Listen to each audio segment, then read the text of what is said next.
제12장 학교에서 무엇을 가르칠 것인가? 수많은 사람들이 경제적 고통을 겪는 것은 금융교육을 제대로 받지 못했기 때문이다. 앞에서 줄곧 이야기한 것처럼 지금의 금융위기는 대부분 금융 지식의 부재 때문에 생긴 결과다. 그렇기 때문에 나는 교육이 그 어느 때보다 중요하다고 믿는다. 학교에서 돈을 핵심 교과목으로 가르치지 않는 것은 우리 아이들에게 현실에 대비할 수 있는 능력을 길러주지 않고 방치하는 것과 같다. 다음은 이 책의 보너스라고 할 수 있겠다. 금융교육에 대한 나의 생각을 총정리해 보았다. 물론 금융교육이 다뤄야 하는 모든 것을 이야기할 수는 없겠지만 전통적인 금융관념과 다른 핵심적인 내용을 담고 있다. 내가 교육제도를 운영한다면 다음 15가지 주제를 금융교육 프로그램 속에 포함시킬 것이다. 1. 돈의 역사. 인간이 진화해온 것처럼 돈도 진화했다.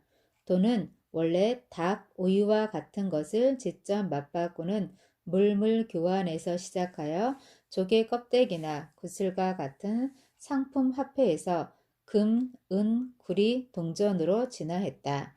이들은 모두 손에 잡히는 가치를 지닌 물리적인 대상이었고 따라서 비슷한 가치를 가진 다른 물품으로 교환할 수 있었다. 지금의 돈은 대부분 종이돈이다. 불안화폐라고 하는 정부가 발행한 차용증이다. 종이돈은 그 자체로서는 가치가 없다. 다른 것의 가치의 파생 상품일 뿐이다. 과거의 달러는 금의 파생 상품이었지만 지금은 빚의 파생 상품이다. 납세자들을 담보로 발행한 차용증이다. 오늘날 돈은 더 이상 닭, 금, 은과 같이 만질 수 있는 대상이 아니다. 정부에 대한 신뢰와 믿음만으로 뒷받침되는 허상일 뿐이다. 나라가 믿을 만하면 돈도 가치 있고 돈이 가치 있을수록 나라도 믿을 만한 것이 된다. 만질 수 있는 대상에서 눈에 보이지 않는 개념으로 돈이 진화함에 따라 돈 과목은 더욱 복잡해졌다. 볼 수 없고 만질 수 없고 느낄 수 없는 것은 이해하기 힘들다. 돈의 역사에서 중요한 몇 가지 사건. 이 책에서 이야기한 중요한 사건들을 간단하게 정리하면 다음과 같다. 1903년 일반교육위원회. 록펠러가 세운 일반교육위원회에서 아이들에게 무엇을 가르칠 것인지 결정하는 순간 미국의 교육제도는 이미 거대 부자들의 손에 넘어갔다. 그 이후 학교에서는 돈에 대해 가르치지 않는다. 오늘날 학교에서는 돈을 벌기 위해 일하는 법을 가르칠 뿐이다. 하지만 돈이 그들을 위해 일하도록 하는 법을 가르치지는 않는다. 다음은 현금 흐름 사사분면이다. 2. 인플로이 가로 열고 봉급생활자 가로 닫고 S. 스몰 비즈니스 또는 스페셜리스트 가로 열고 중소기업 경영자, 자영업자, 의사, 변호사와 같은 전문직 가로 닫고 B. 빅 비즈니스 가로 열고 직원이 500명 이상 되는 기업의 소유자 가로 닫고 I. 인베스터 투자자. 그림은 책을 참고해 주세요. 학교에서는 이 S에 속하는 사람이 되도록 가르칠 뿐 BI에 대해서는 가르쳐 주지 않는다. MBA 역시 부자들의 사업을 위해 사사분면의 E에서 일을 하는 법을 가르친다. B에서 가장 유명한 사람으로는 마이크로소프트의 창업자 빌 게이츠, 델 컴퓨터의 창업자 마이클 델, 포드 자동차의 창업자 헨리 포드, GE의 창업자 토머스 에디슨이 있다. 이들은 모두 학교를 제대로 다니지 않았다. 1913년 연방준비제도의 설립. 연방준비은행은 미국인이 만든 것도 아니고 연방기관도 아니고 준비금도 없으며 은행도 아니다. 세계에서 가장 부유하고 정치적 영향력이 가장 큰 소수의 가문이 주무른다. 그들은 허공에서 돈을 찍어내는 권력을 가지고 있다. 조지 워싱턴이나 토머스 제퍼슨과 같은 미국 헌법을 기초한 건국의 아버지들은 연방준비은행과 같은 기관의 설립을 강력하게 반대했다. 1929년 대공황의 혼란 이후 미국 정부는 연방예금보험공사, 연방주택관리국, 사회보장제도와 같은 수많은 기관을 만들었다. 정부는 세금을 통해 사람들의 경제적 삶에 대한 통제권을 더욱 확대했다. 사람들은 각종 사회 프로그램과 정보기관들의 활동을 통해 정부의 간섭을 자연스럽게 받아들였다. 연방주택관리국, 페니 메이, 프레디 맥과 같은 정부기관들이 바로 오늘날 서브프라임 사태를 초래한 주범이다. 오늘날 사회보장이나 의료보장과 같이 자금을 보유하지 않은 정부 제도로 인한 부채는 50에서 60조 달러에 이르는 것으로 추산된다. 지금의 서브프라임 사태는 세 발의 피에 불과하다. 다시 말해 대공황에서 벗어나기 위해 정부가 마련한 대책은 미래의 더 거대한 공황의 원인이 된다. 1944년 브레턴 우즈 체제. 이 국제통화조약은 IMF와 세계은행을 탄생시켰다. 이 조약의 목표는 연방준비제도를 통해 전 세계의 미국 달러를 세계의 준비통화로 받아들이도록 강요하는 것이다. 전 세계가 전쟁에 몰두하는 동안 은행가들은 게임의 법칙을 바꾸기 위한 책략을 구상하고 실현시키는 데 온 힘을 기울인 것이다. 이것은 전 세계 통화가 금으로 가치를 뒷받침하는 미국 달러를 기준으로 평가된다는 뜻이다. 미국 달러가 금으로 가치를 뒷받침하는 동안 세계 경제는 안정적일 수 있었다. 1971년 금 태환제 폐지. 닉슨 대통령이 의회의 승인도 없이 달러를 금과 교환하는 제도를 폐지했을 때 미국 달러는 빚의 파생 상품으로 전락했다. 1971년 이후 미국 경제는 빚을 늘려야만 성장할 수 있었고 그것은 곧 구제금융의 출발이었다. 1980년대 구제금융은 수백만 달러 수준이었으나 1990년대 수십억 달러 수준으로 불어났고 지금은 수조 달러 수준이 되었다. 금 태환제 폐지는 세계 역사상 가장 큰 경제적 사건에 속한다. 미국이 마음만 먹으면 돈을 찍어낼 수 있게 되었고 채권이라는 형태로 계속해서 빚을 만들어낼 수 있게 된 것이다. 전 세계의 돈이 한 나라의 빚, 납세자들의 차용증으로 가치를 뒷받침하는 것은 전무후무한 일이다. 1971년 미국 달러 통화가 되다. 통화를 의미하는 커런시는 흐름이라는 뜻이다. 다시 말해 통화는 계속 흘러야 한다. 한 곳에 머무르는 순간 가치를 잃는다. 가치를 유지하기 위해서 통화는 반드시 한 자산에서 다른 자산으로 이동해야 한다. 1971년 이후 은행이나 주식시장에 돈을 넣어둔 사람들은 실패자가 되었다. 움직이지 않고 고여있는 통화는 가치가 떨어지기 때문이다. 미국 정부가 계속 돈을 찍어내 부채와 인플레이션이 상승할수록 예금자들은 패자가 되고 제출자들은 승자가 된다. 1971년 이후 역사상 가장 큰 경제 호황. 이론적으로 모든 사람이 빚을 갚아버리면 돈은 전부 사라진다.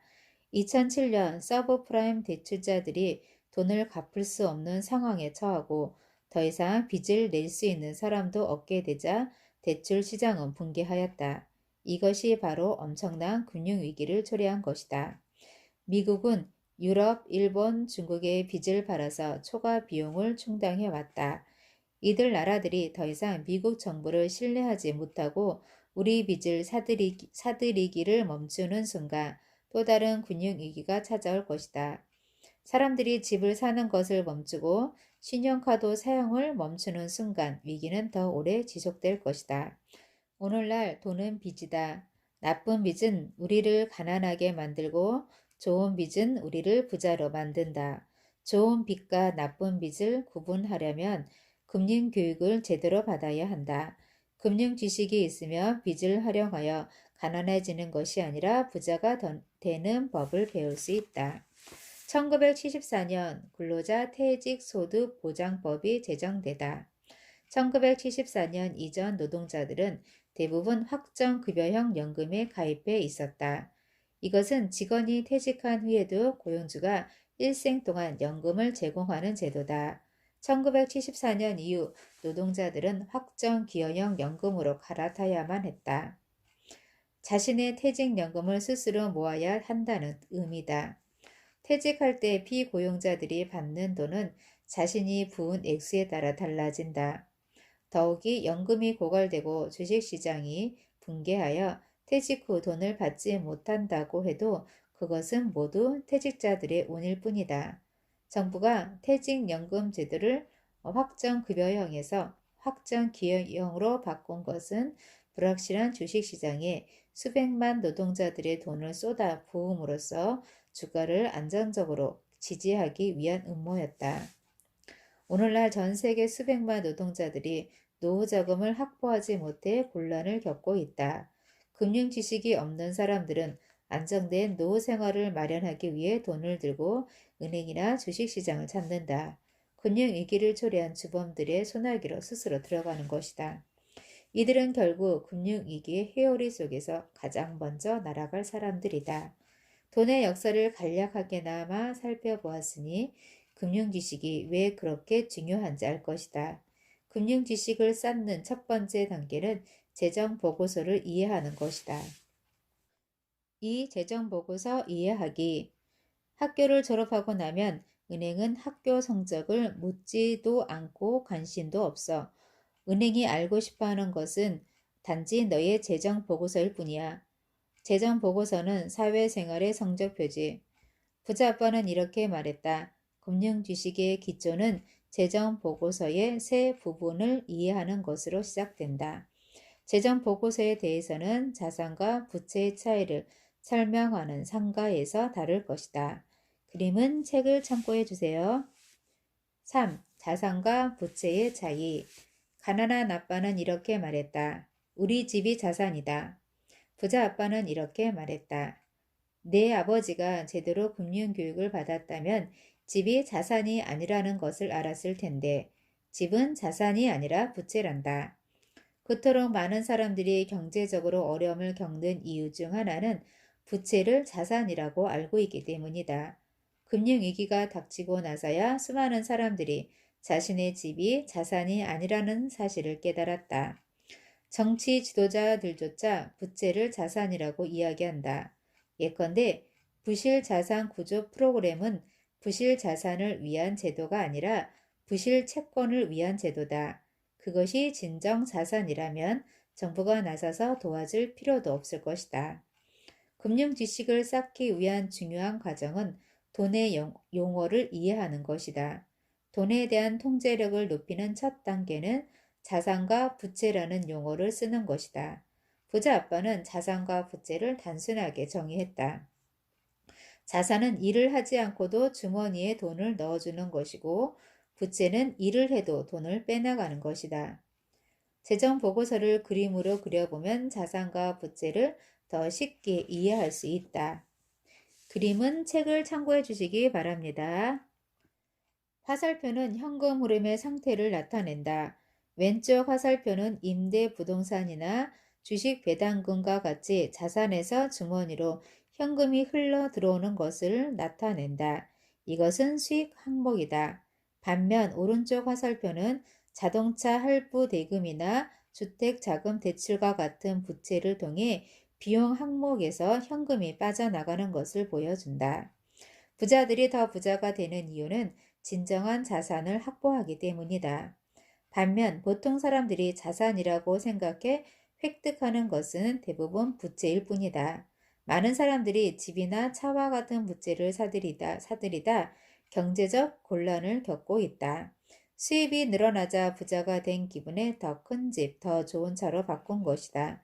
하지만 그들은 사실상 더 가난해지고 있으며 빚의 무덤 속으로 더 깊이 들어갈 뿐이다. 내 친구 중에 그리 유명하지는 않지만 할리우드에서 활동하는 배우가 있다. 그는 노후 자금을 모으기 위해 집에 투자하고 있다고 말했다. 그는 주로 할리우드에 있는 집에서 거주하며 휴가 때면 아스펜, 마우이, 파리에 있는 별장에 머문다. 최근 그와 함께 TV에 출연할 일이 있어 만난 적이 있다. 어떻게 지내는지 물었더니 그는 얼굴을 찡그리며 이렇게 말했다. 요즘 일거리가 줄어서 죽을 맛이야. 대출금 갚기도 벅찬데 집값까지 왕창 떨어졌잖아. 그 역시 부채를 자산이라고 착각했으며 현금 흐름의 중요성을 이해하지 못했던 것이다. 마지막 부동산 광풍이 불 때 많은 사람들이 부동산 시장에 뛰어들었다. 하지만 그들은 한낱 투기꾼이자 노름꾼일 뿐이다. 시장의 거품이 꺼지자 그들의 대박의 꿈도 함께 꺼졌다. 자산과 부채를 정확하게 이해하기 위해서는 자본 이득과 현금 흐름의 차이를 알아야 한다.